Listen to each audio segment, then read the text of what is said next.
Bir odamga ishongil bo'lmaydigan bo'lib ketibdi Jumuhada. Yaqin do'stim Muyassarga ajrashib ketganligimni deb pasam, bugun bir muncha qizlarning oldida mening ajrashib ketganligimni, turmushimning xotirjam emasligimni deb yuriydi qarang. Ukam, sizning tilga ilishga xohlamaydigan ishlaringizning hammani shu yaqinlaringiz boshqalarning oldida tilga oldi. Ayiblaringizni ana shu do'stim deganlaringiz ochadi. Chunki insonlar o'zi tushungan odamlarga eng avval qo'l soldi. O'zining zahardan ochiq so'zlari bilan eng yaqinlarining jinini oldi. Hada, u nimishqa menga bunday muomala qildi? Men uning shunday yaxshi muomala qilayotgan tursam, Amsa boshqa do'stlaringizga-chi? ularga shunday yaxshi muomala qilaman.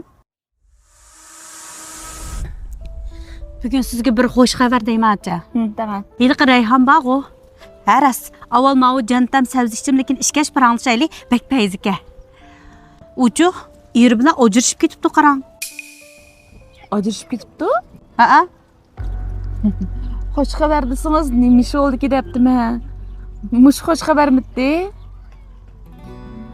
Eng yaxshisi bunday ishlarni udul kelgan yerda so'zlab yurmang.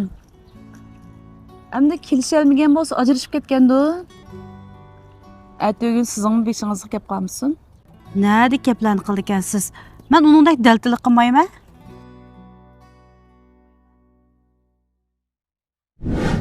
Birovning holiga qarab, agar men bo'lgan bo'lsam unda qilmaydim.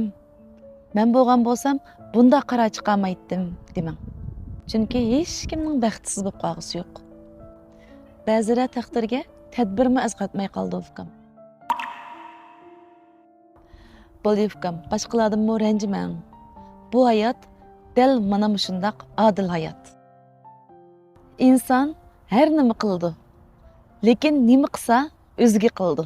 Ko'z yoshim to'kilganda yetib keldi pushaymon qiynalib aran nafas oldi.